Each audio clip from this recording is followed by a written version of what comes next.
I have an idea for you to consider as we begin a new year, and that is every day deserves a chance. Every day.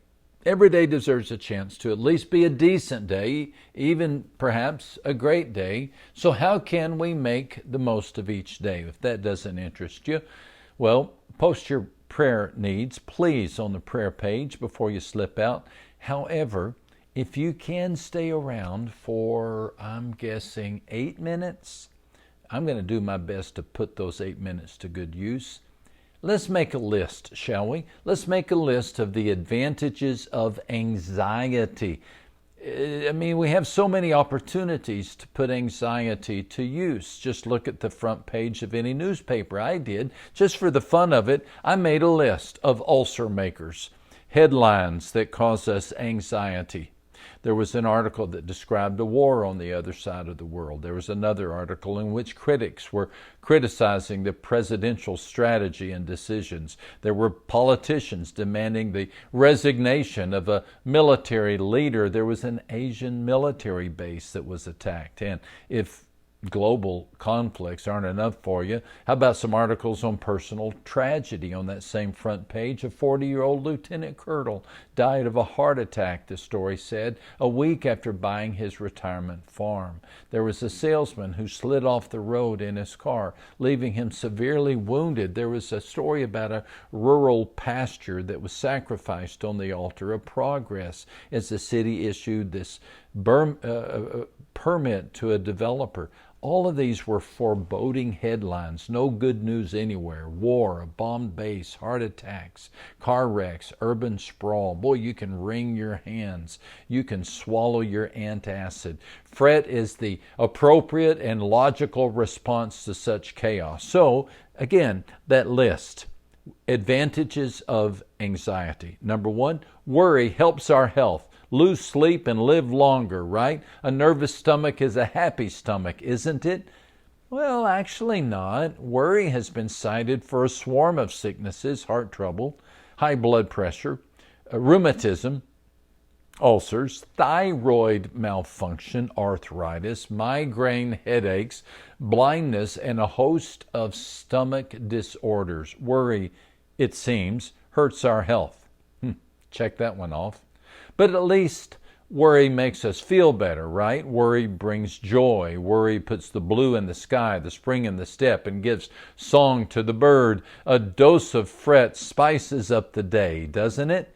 For that reason, we plan worry vacations. Let other people camp, fish, shop, or sightsee. You and I plan 7 days of worry. On Monday, we stress out over the economy. On Tuesday, we dread next year's workload. On Wednesday, we enumerate all the communicable diseases to which we are vulnerable and exposed. Thursday, we're going to list all the reasons we'll be unemployed by year's end. Friday, we're going to calculate the number of ways to die on an airplane. Saturday, we will envision life after a car accident. And Sunday, we will record all the characteristics people don't like in us.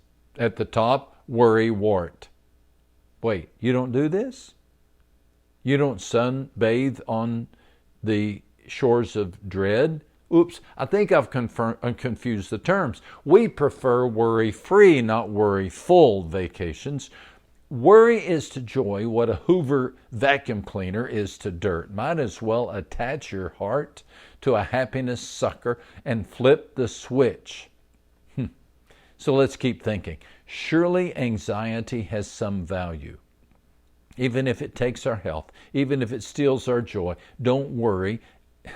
Worry does something, right? How about this one? Worry solves our problems. Treat your troubles to a dose of fret and watch them evaporate. Correct? Wrong again. You remember those headlines I cited? The war on the other side of the world, political sabotage, urban issues, heart attacks, car wrecks. I failed to mention the year of that publication, 1956. The war was the Korean War. The dismissed military leader was Douglas MacArthur. Heart attacks, car wrecks, urban challenges. Our parents, our grandparents, our great-grandparents, they worried about them too. Their anxiety did not end the problems. Ours won't either. Let's face it, friends, anxiety has no advantages. It ruins our health. It robs our joy. It changes nothing. Our days stand no chance against the terrorists of the land of anxiety. But Christ offers a worry bazooka. You remember how he taught us to pray? He said, give us day by day our daily bread, Matthew 6:11. He also said, give your entire attention to what God is doing right now, and don't get worked up about what may or may not happen tomorrow. God will help you deal with whatever hard things come up when the time comes. Matthew 6:33 and 34. You know the Greek word for worry, merimnao, stems from the verb merizo, divide, and nous, mind. So worry cleavers the mind. It splits thoughts between today and tomorrow. Today stands no chance against it. Fretting over tomorrow's problems today siphons the strength you need today to live today, leaving you anemic and weak. Worry gives small problems big shadows. Corrie ten Boom commented, worry does not empty tomorrow of its sorrows. It empties today of its strength. Worry scuttles our lives, hurts us, and most sadly, it dishonors God. God says every detail of our lives of love for God is worked into something good. Romans 8 and verse 28. Worry takes a look at catastrophes and groans. It's all coming unraveled. But God's word says God has done it all and done well. Mark 7:37. Worry disagrees. The world has gone crazy. But God's word calls God the blessed controller of all things. 1 Timothy 6 and verse 15. Worry wonders if anyone is in control, but God's word says God will take care of everything you need. Philippians 4 and verse 19. Worry whispers this lie, God doesn't know what I need. God's word reasons, you're at least decent enough to your own children, so don't you think that God, who conceived you in love, will be even better? Matthew 7 and verse 11. Dear friend, I know worry is a challenge.